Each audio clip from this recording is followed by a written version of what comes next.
tonight.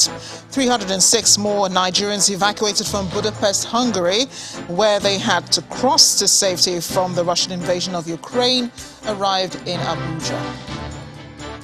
Evacuation of civilians from Mariupol is halted following the shelling by Russian troops, which has claimed the lives of some residents.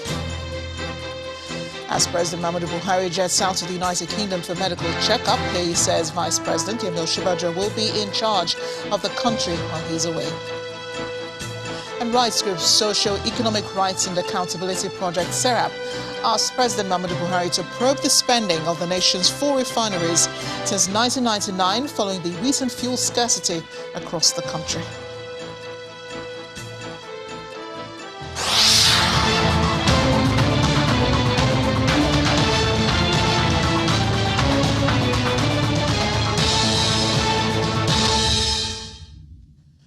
Another set of Nigerians fleeing the crisis in Ukraine have been successfully evacuated by the federal government, according to a statement from the spokesperson of the National Emergency Management Agency, NEMA, Manzo Ezekiel. 306 Nigerians arrived at the Nnamdi Azikiwe International Airport at 12:35 a.m. today. The statement further states that they were brought home on board an Air Peace flight from Budapest, Hungary, where they had crossed over to safety from Ukraine. It's the 4th batch of returnees in the ongoing evacuation approved by President Muhammadu Buhari.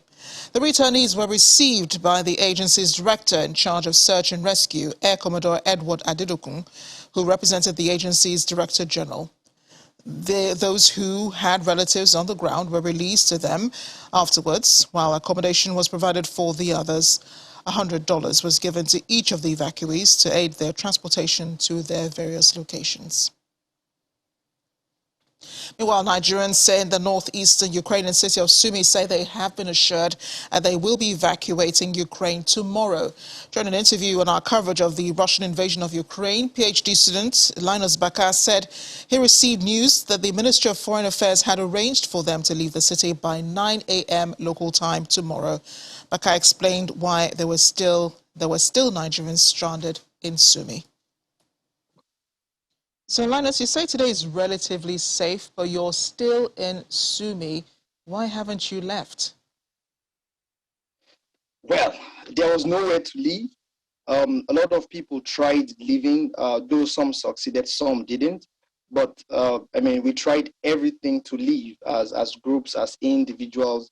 You know, we're scared. Some people almost got attacked on their way. They had to return to Sumi. So, a lot of uncertainties in staying or in leaving, but we really tried leaving, but it didn't really work for us. I know you do have access, to some sort of information coming either from the government or from news media. So what exactly are you seeing, and what's the message that's going out there to you? We tried our best to be in contact with the Sumi authorities, with the school authorities too. So we've been trying to keep up with them, though they release hourly information telling us this is what is happening, or if it is time for us to go to the bunkers, or it is time for us to come up. It has really been a horrible experience, but trying to keep in contact with the authorities has really kept us kind of some assurance in our hearts. Have you heard anything from the Nigerian government regarding your situation or any plans for evacuation? Yes, actually, a lot of people tried leaving. A lot of people really tried leaving, but just as you said, it didn't work. But as of yesterday, I spoke with the Nigerian student union president here, and he told me that, the Minister of Foreign Affairs reached out to him. So we've heard from them. And as of this evening, we heard the good news that there are evacuation plans that tomorrow, God's willing, 9 a.m. local time here, we should be moving out of Sumi.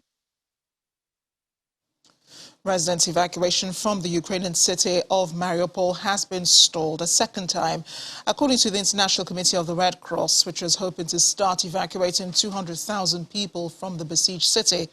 Russia and Ukraine had agreed in principle to evacuate civilians, but failed to agree the detail of how the evacuation will take place. President Volodymyr Zelensky, in a video posted online today, had earlier called on countries to impose a no-fly zone over his country as fighting continues with the Russian forces. Here's more on day 11 of Russia's invasion of Ukraine.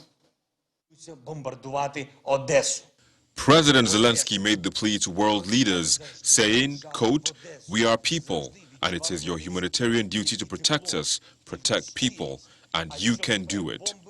If you do not do that, if you at least do not give us aircraft for us to be able to protect ourselves, there can only be one conclusion. You also want us to be slowly killed." End of quote. Earlier, he said the civilian airport in the city of Vinymistia, 250 kilometers southwest of Kyiv, has been completely destroyed by Russian rockets. The fighting has taken place to the north and east of Kyiv and also in Ukraine's southern regions. President Zelensky also warned that Russian forces were preparing to bombard the southern city of Odessa.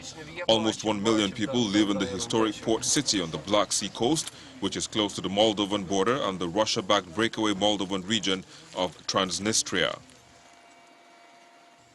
In the meantime, civilian evacuations via humanitarian corridors in Mariupol and Volnovakha have been halted, causing a temporary setback to a truce between Russia and Ukraine. The British Ministry of Defense had said Russian forces would observe a truce in Ukraine starting at 10 o'clock Moscow time on Saturday to facilitate the evacuation of civilians via humanitarian corridors. As was agreed by the Ukrainian side, the humanitarian corridors would allow the exit of civilians from the two cities. Only a few people had been evacuated from Mariupol through the corridors. The nationalists prevented civilians from leaving, and 200,000 people from Mariupol and 15,000 from Volnovakha have still not been able to reach the humanitarian corridors. Mariupol's mayor, Vadim Boychenko, accused the Kremlin of lying to the Ukrainian authorities about the proposed evacuations. From his basement on a patchy phone line to anyone that would listen, with a Ukrainian flag behind him, Boychenko said the city had been under constant bombardment for 6 days. Meanwhile, there are fears by leaders that Moldova could be Putin's next hit.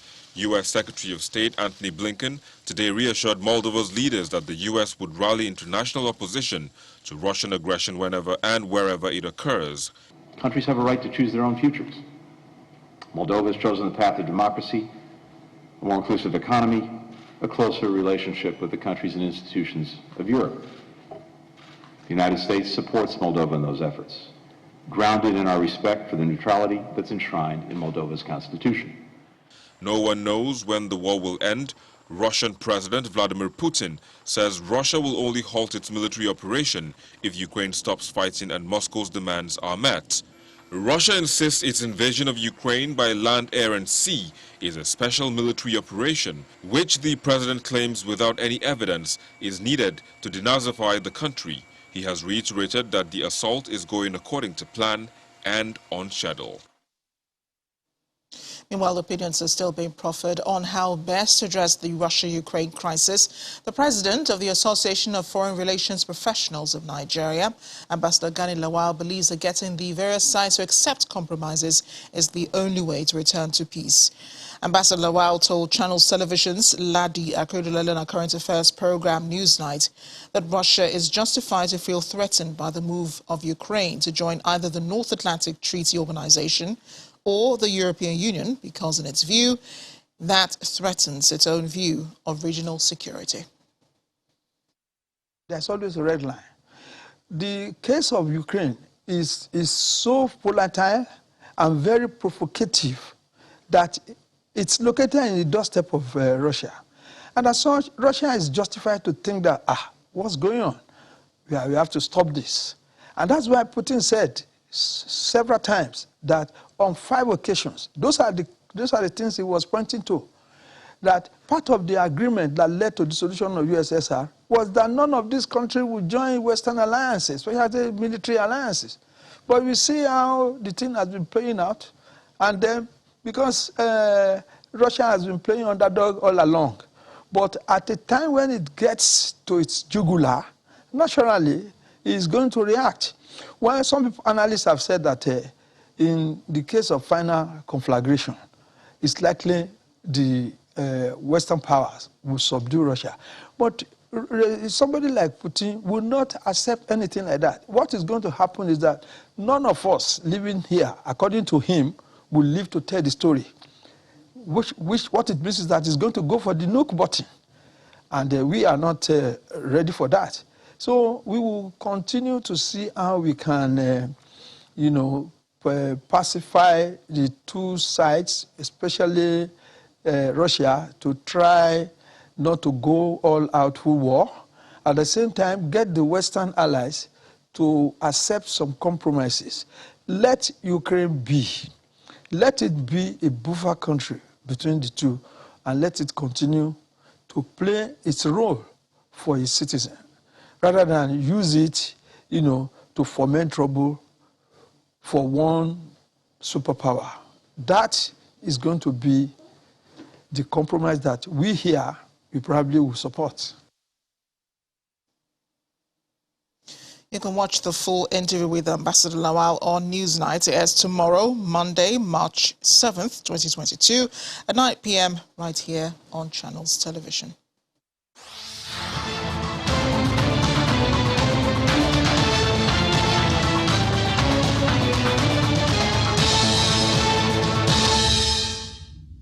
International issues now. President Muhammadu Buhari says Vice President Yemi Osinbajo will be in charge of the country during his trip to the United Kingdom. The president was speaking shortly before departing Abuja today for his routine medical checkup in the UK. According to an earlier statement by his special advisor on media and publicity, Mr. Femi Adesina, the president is expected to be in the UK for a maximum period of 2 weeks for the routine medical checkup. I cannot claim to be doing the work alone. The government is fully represented. The vice president is there. Constitutionally, when I'm away, he is in charge.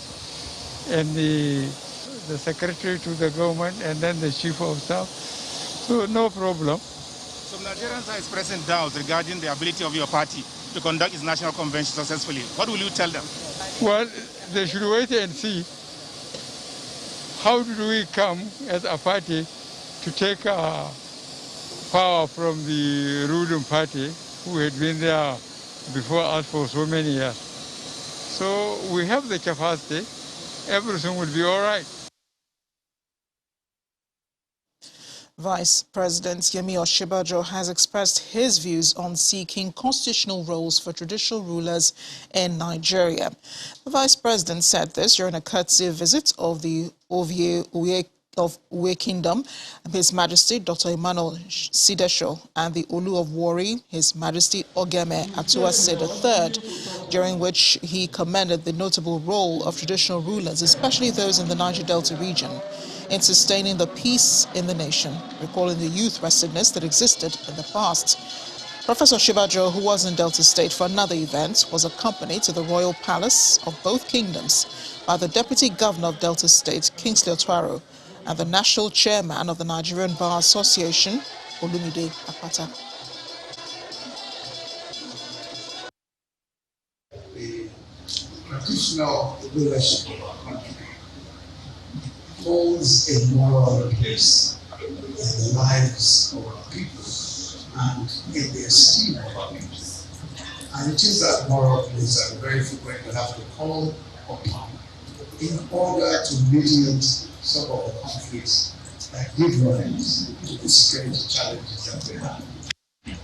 Your Majesty, we for example, the His Excellency the Deputy Governor and I worked extensively on some of the conflicts in all producing communities that have led to a decline in oil production. And we did so by going around to speak to various communities. We were here, this was about 3 or so or 4 years ago now. In part 2, after the break, rights groups, Socio-Economic Rights and Accountability Project, SERAP, asked President Muhammadu Buhari to probe the spending of the nation's 4 refineries since 1999, following the recent fuel scarcity across the country. Do join us again.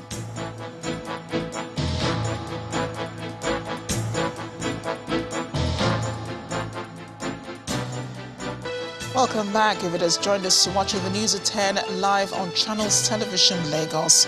A reminder of our top stories. 306 more Nigerians evacuated from Budapest, Hungary, where they had crossed to safety from the Russian invasion of Ukraine, arrive in Abuja. Evacuation of civilians from Mariupol is halted following the shelling by Russian troops, which has claimed the lives of some residents.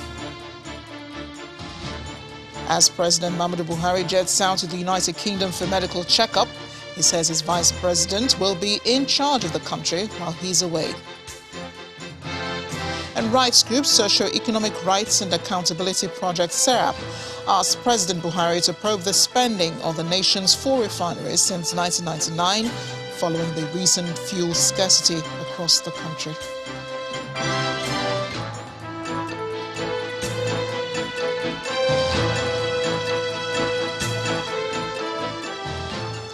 Governor Samuel Ortom is asking Nigerians to be patient with the various challenges facing the country.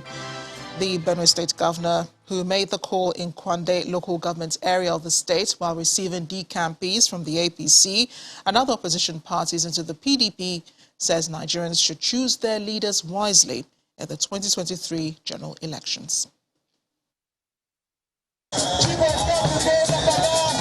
Adikbo, the headquarters of Kwande local government area, is witnessing a large turnout of politicians decamping from the All Progressives Congress APC and other opposition parties to the People's Democratic Party in Benue State.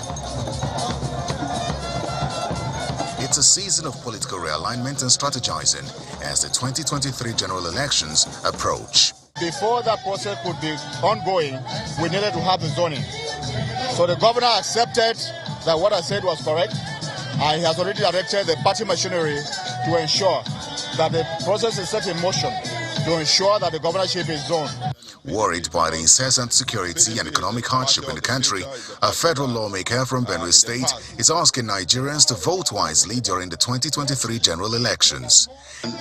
They wanted to test something different, and they've tested a bitter pill. So all of them are in mass moving back to our own party, and we're happy that they have tested, they have realized, and so they are coming back. Our arms are wide open to receive any person who wants to come back to the party that has as its hallmark the welfare of the people of this great country of ours.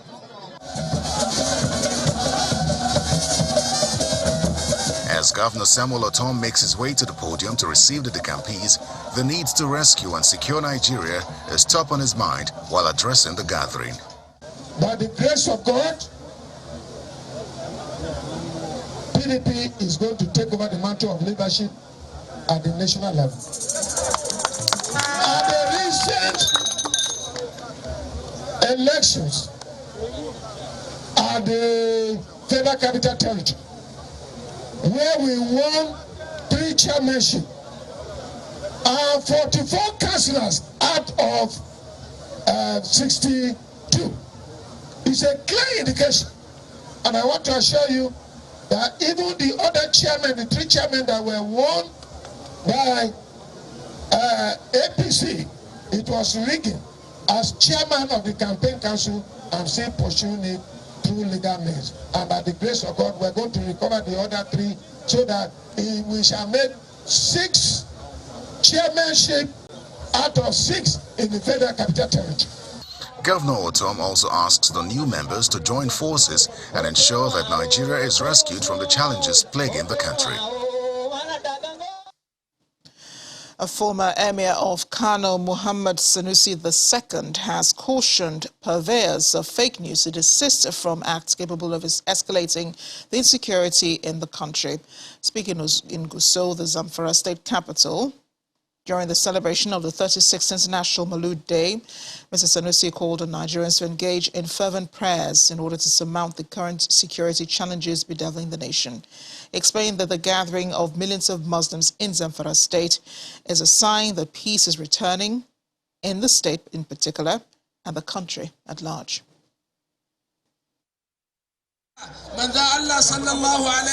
The need for peaceful coexistence among Nigerians, irrespective of their religious affiliation, is the focus of the prayers offered from the Maulud Day in Zamfara state.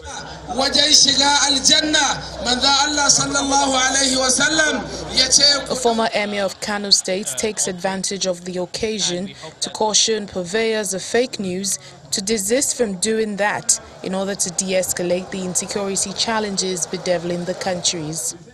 I think first of all we need to be careful about the way news is carried. A lot of time people carry very bad news and they don't carry the good news, and sometimes some of the news is even fake. There is insecurity and it's a problem, and we pray that we get to the end.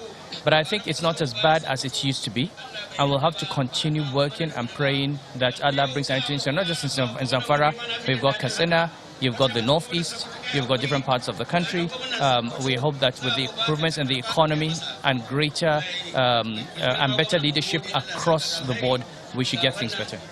Addressing the large gathering, the governor of Zamfara state stresses the need for unity among Nigerian Muslims as he applauds this year's Maulud, which attracted thousands of people into the state.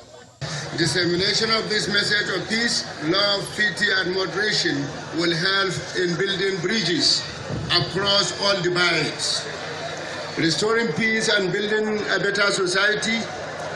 For all the opportunity to hold the 36th National Maulid of Maulana Sheikh Ibrahim Inyas is not only a source of great honor and pride to the state and its people, but also an exceptional opportunity for the state to benefit from the prayers of godly ulamas, fires, sheikhs, and teeming followers of the Tijaniya Sufi order from all over Africa for peace and security of Nigeria and Zamfara state in general.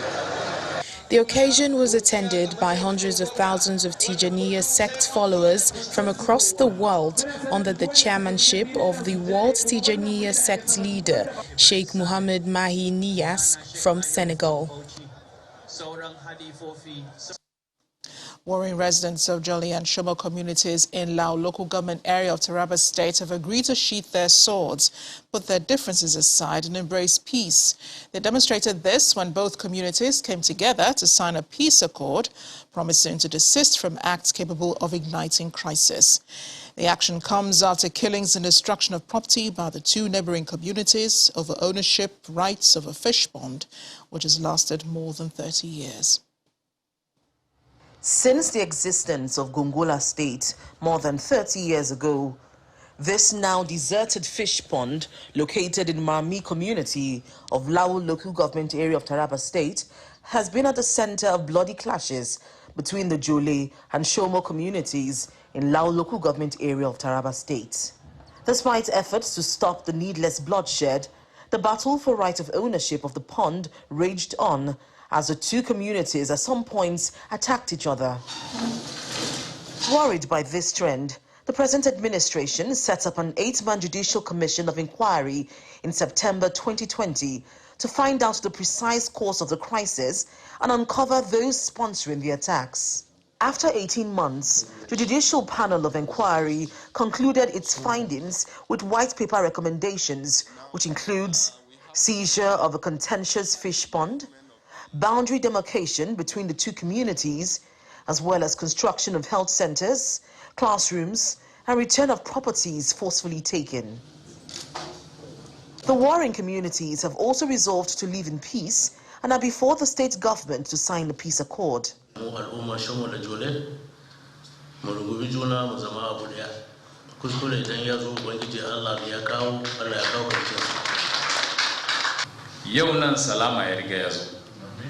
Salama kuma ya samu, so mu yarda ci gaba da zai zo can zai zo na bayan nan ya fi wanda mun yi na tashin hankali. For the state deputy governor, who appears visibly elated at the peace accord, he assures the communities of government's willingness to return the fish pond to them, but warns that any act to instigate the crisis by any of the communities will not be tolerated. It has also been decided that all seized land, villages, properties be returned to their rightful owners, and that the use of derogatory terms against any community is stopped right away. The state government is optimistic that it has taken the right steps in laying to rest the needless killing and destruction of properties by the two neighboring communities. The Group Managing Director of the Nigerian National Petroleum Corporation, Mr. Mele Kyari, is apologizing to Nigerians for the persistent fuel queues at filling stations across the country. Mr. Kyari, who was on a patrol of some filling stations in the nation's capital, Abuja, says the scarcity will soon be over and the queues will disappear.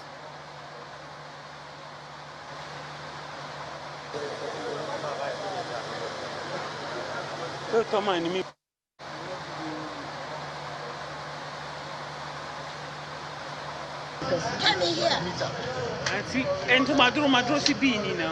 Why are everyone not speaking with one voice?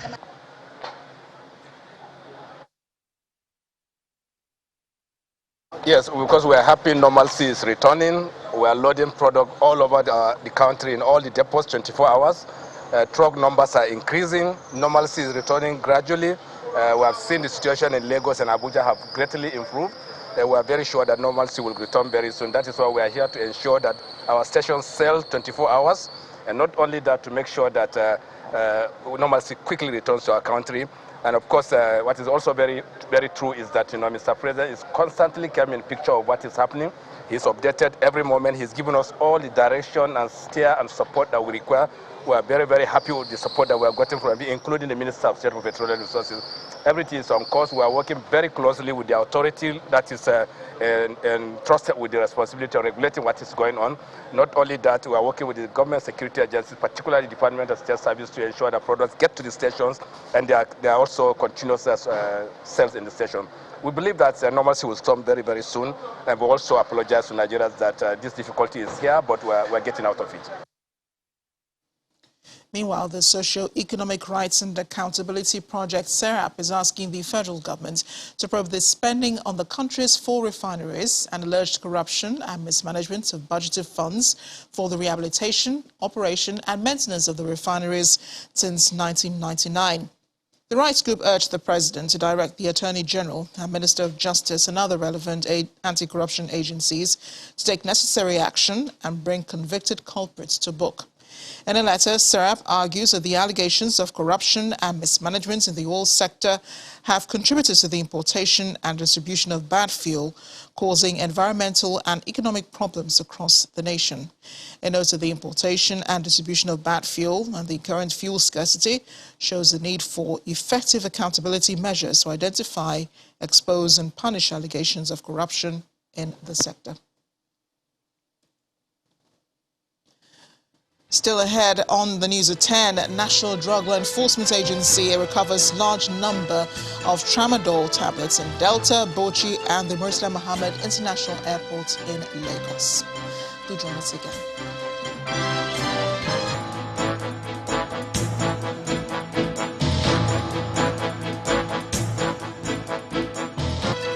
Welcome back. At least 10 former governors are facing prosecution over alleged corruption. They're part of several high-profile cases that have stalled in court over the years. The delay in prosecuting these cases is one of the parameters used in rating Nigeria in the latest Corruption Perception Index. In this next report, some lawyers suggest how anti-corruption agencies can be more effective in ensuring successful and timely prosecution of high-profile corruption cases. The fanfare that often greets the commencement of the alleged corruption trial of high-profile government officials usually wane down, and several of them remain inconclusive. Such is the case involving a former National Security Advisor, Colonel Sambo Dasuki, former Governor of Benue State, Mr. Gabriel Suswam, the former Governor of Jigawa State, Alhaji Saminu Turaki, former Governor of Adamawa State, Alhaji Murtala Nyako, former Governor of Imo State, Mr. Ikedio Hakim, among several others. One of the parameters used by the Transparency International in ranking Nigeria 154 out of 180 is the failure to investigate high-profile corruption cases. Investigation may not be as thorough as it ought to be. And so most high-profile political cases get killed at an infancy. Between 2010 and 2019, the Economic and Financial Crimes Commission received 73,948 petitions from members of the public, out of which 39,970 were investigated. Of this number, the Commission filed 5,767 cases in court and secured 2,544 convictions. Oftentimes, little is heard about the cases after the initial arraignments and hearing, as the cases often hit technical hitches. Some of the cases still pending in court years after the officials involved have left office include the trial of former Aviation Minister Mr. Femi Fani-Kayode. He is facing a 17-count charge of money laundering at the Lagos Division of the Federal High Court. According to the charge, the defendant was alleged to have committed the offense between January and March 2015. He was arraigned in 2016 alongside former Finance Minister Mrs. Nenadi Usman. The matter has been stalled several times for various reasons, including medical grounds and the transfer of judges. The trial of former Secretary to the Government of the Federation, Mr. Babachir Lawal, has suffered several setbacks since its commencement in February 2019. He was arraigned on a 10-count charge of fraud and unlawful award of 544 million naira grass-cutting contract. Apart from procedural delays in the course of the trial, the case suffered a major setback following the death of the former presiding judge in the matter, Justice Jude Okeke, in August 2020. He was rearranged before Justice Charles Agbaza on November 30th, 2020. The trial is one of the examples cited by the Minister of Justice when he blamed the judiciary for the delay in the prosecution of high-profile cases. Against the background of the existing law, Administration of Criminal Justice Act, that allows for day in, day out, you cannot, by any stretch of imagination, place a blame associated with the conclusion and determination of that case on the doorstep of the executive. You will see that. However, the Chief Justice of Nigeria insists that the prosecuting agency's filed cases cannot be proven in court. A statement from the CGN states, "The judiciary, by its connotational provision, does not have a criminal investigative unit or fraud detective squad to detect and investigate criminal involvement of any person, neither does it have a garrison command to fight its cause or enforce its orders and decisions. More often than not, the federal government's prosecution sector files more charges than it can prove or provide witnesses to prove, ostensibly at times for the prosecution to even fail. Nevertheless, there are more factors delaying these cases." It's very difficult for us to assemble evidence. Go and look at our criminal cases, go and look at the law report. Usually we rely on confessional statement. And it is to get confessional statement because all you need to do is to torture the man. Judicial technicalities have often been identified as the reason for delays in prosecuting corruption cases. Perhaps it's instructive for the relevant agencies to do their due diligence before proceeding with any corruption case to avoid any hindrance during the prosecution of high-profile corruption cases. The Minister for Transportation, Chibuike Amechi, has expressed his dissatisfaction with the progress of work at the Kaduna-Kano Railway project. The minister gave his views when he visited Kano to inspect the ongoing project at the Kano-Dala Inland Port, which is expected to be completed by the month of July. Officials of the Ministry of Transportation, Nigeria Shipping Council, and the Nigeria Railway Corporation, led by the Minister of Transportation, visit Kano to inspect the Dala Inland Dry Port project. With only 78 kilometers of the 204 kilometers of the rail line graded, representing less than 5% of the entire length of the project, which commenced last year, the Minister of Transportation expresses disappointment over the pace of work. Extremely slow. Equipment to 2,000 plus. What they have got so far is 541. They claim that 300 and something. People are about to check that. Even if you add all that together, it's about 800 and something equipment. Because they are responsible to look for the money. That's what the Chinese must do. But like I said, I will only address the press and the country when I finish meeting with them on Wednesday.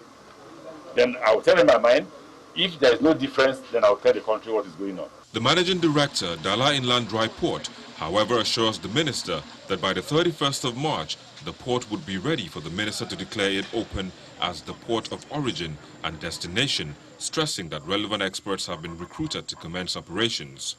We assure you, by 31st March, this place will be totally ready, and it will now be just wait on Anamana Dara to do the last bit. On the part of the executive director of the Nigerian Shippers Council, the team will be back to Kano at the end of the month for a final inspection.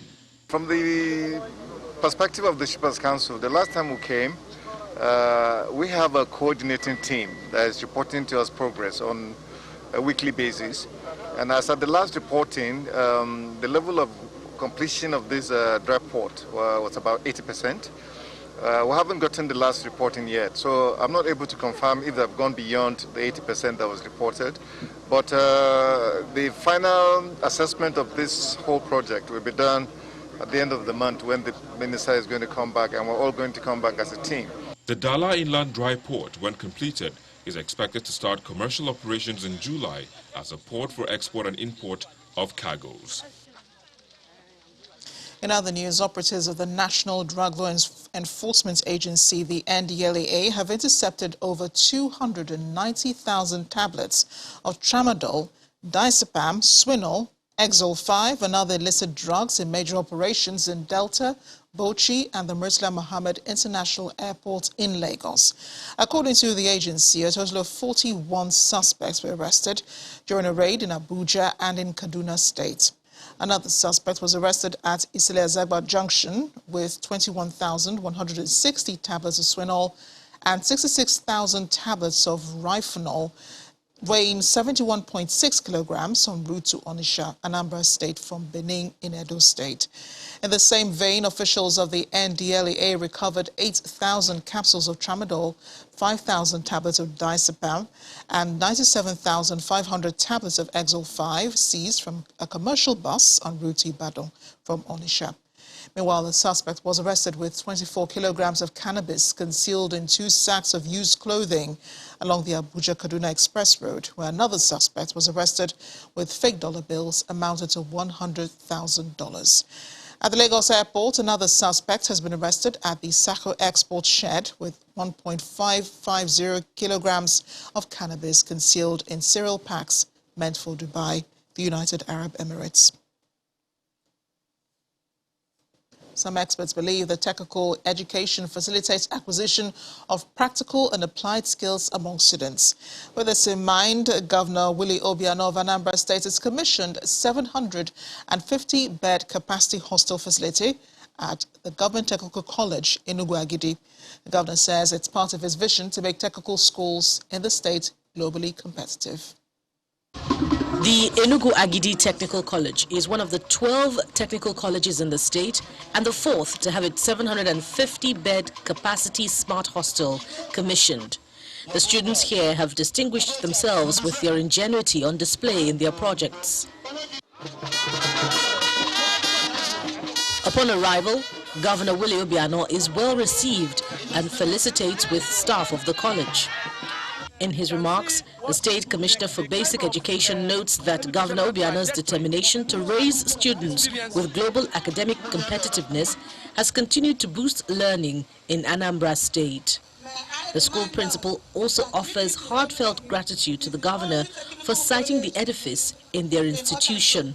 This is not just ordinary conventional or universal secondary institution, but a technical school.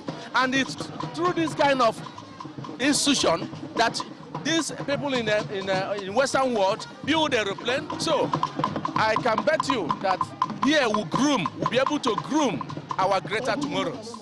May I remind us that GTC Enugu is the only technical college in Okaso out of the 12 technical colleges owned by Anambra State.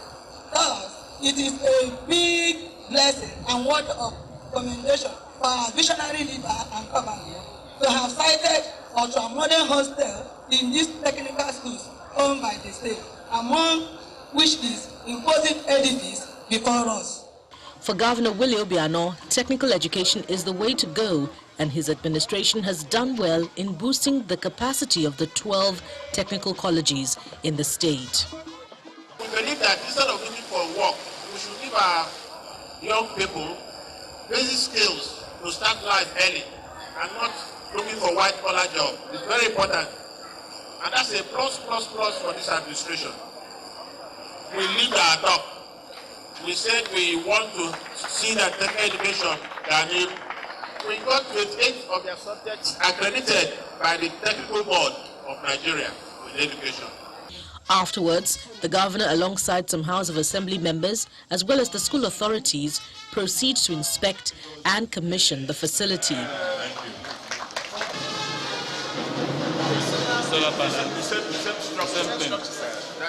As his tenure winds down, Governor Obiano prides his administration in making technical education not only attractive, but competitive enough to build future manpower that will sustain the economic fortunes of Anambra State.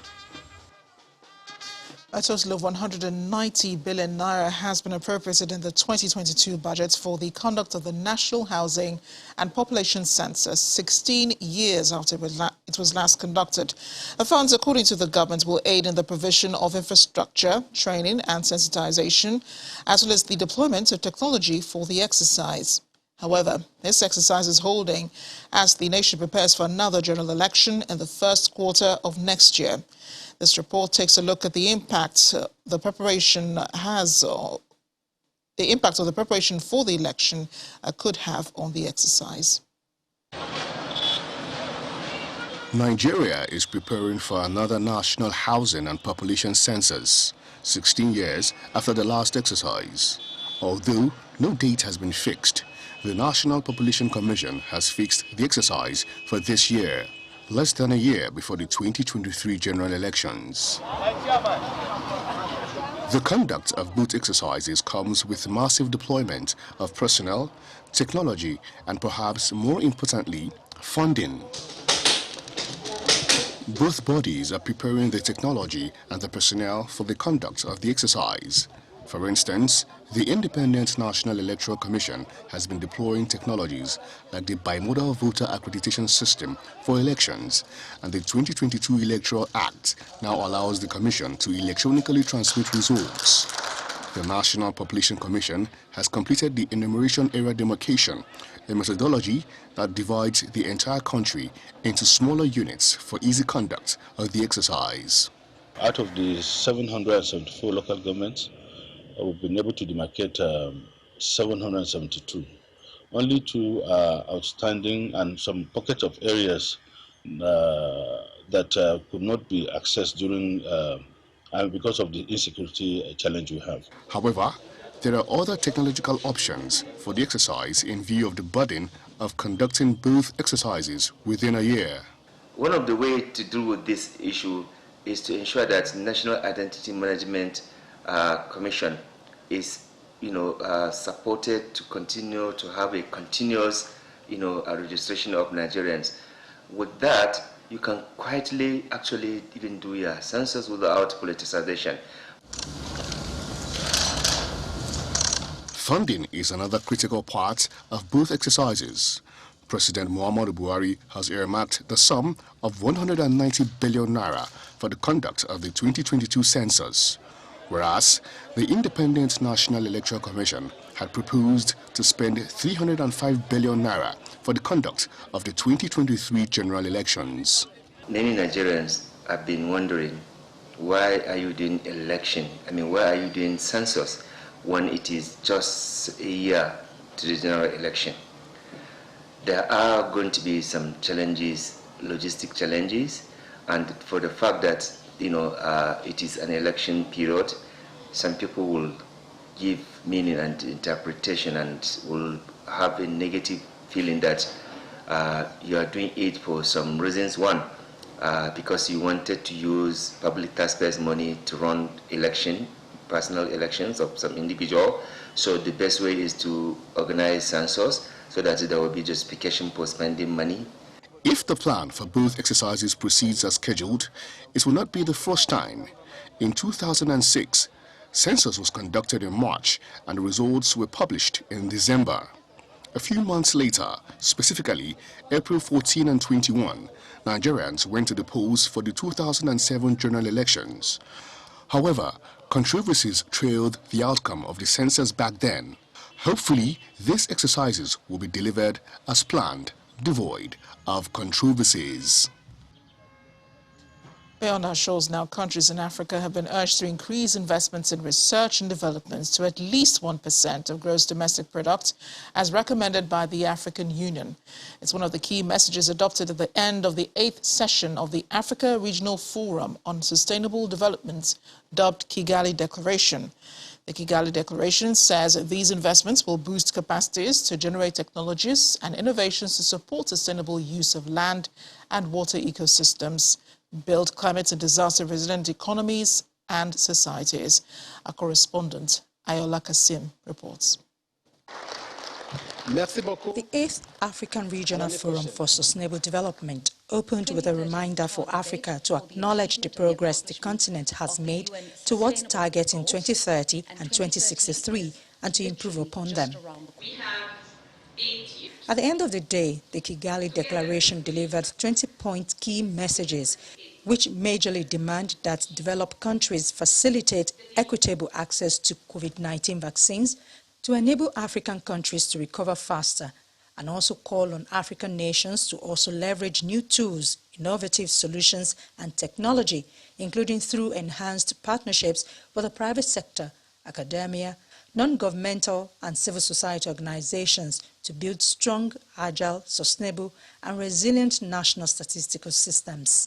Governments and their partners should adopt sustainable budgeting methods to enhance transparency of fiscal processes and to better track national investment in the SDGs and climate resilience.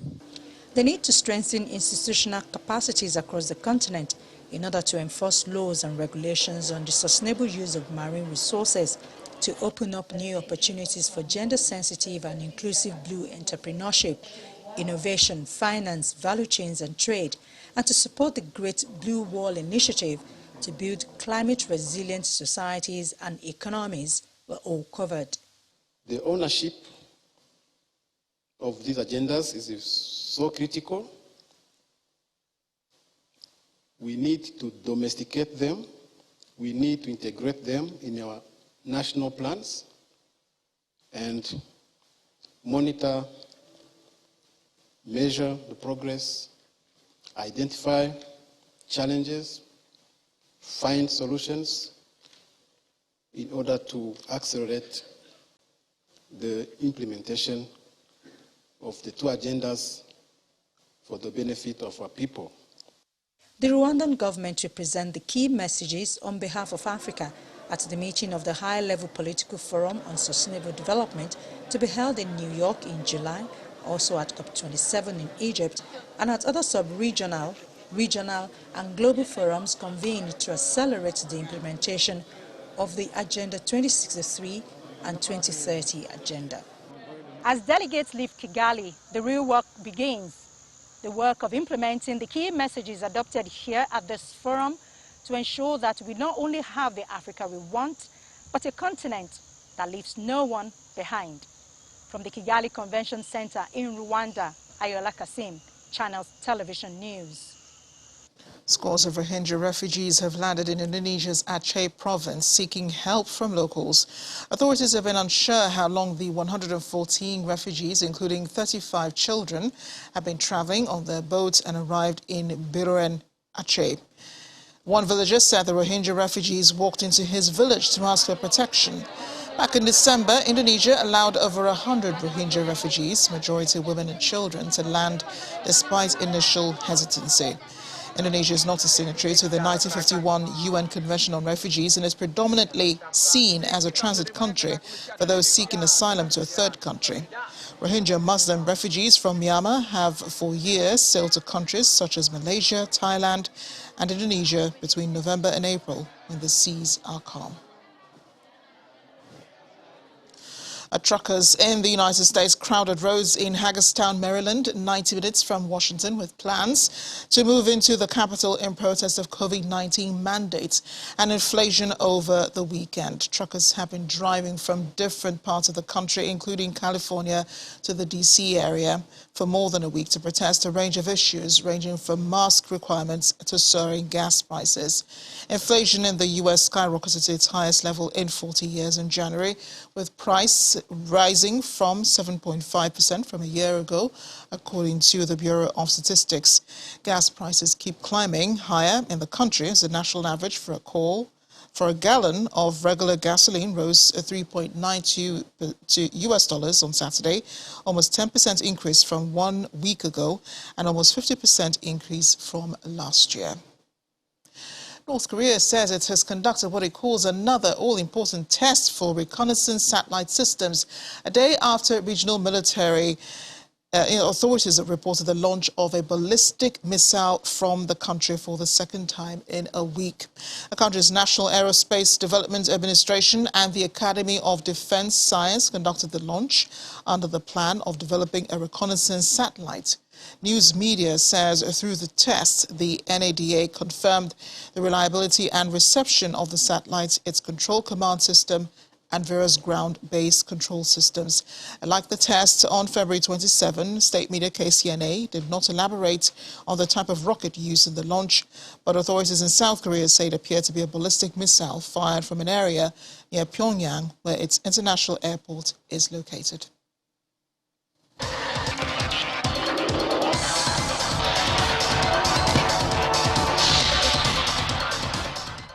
The Flamingos have kicked off their Under-17 World Cup qualification campaign with a 3-0 win over the Democratic Republic of Congo. Blessing Emmanuel, Tumininu Adesina and Taiwo Ajakaye got the goals for Nigeria as it secured a big advantage in Kinshasa.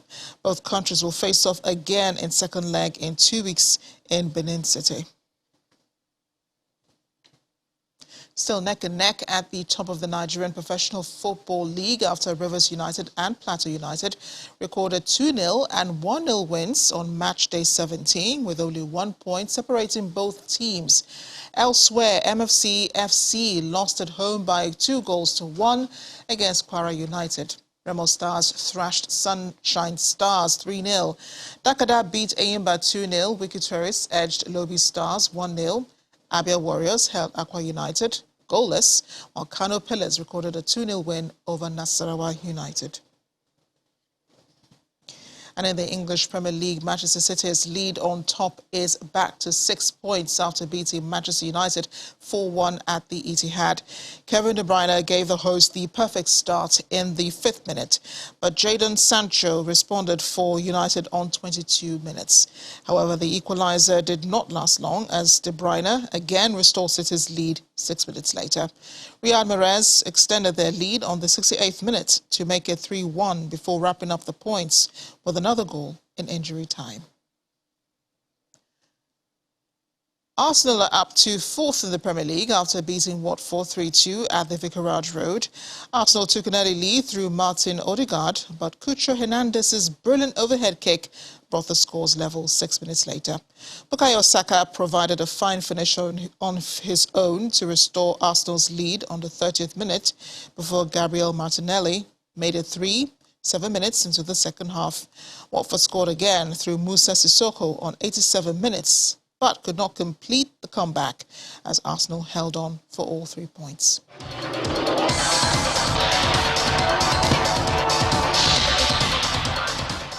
And the main news again.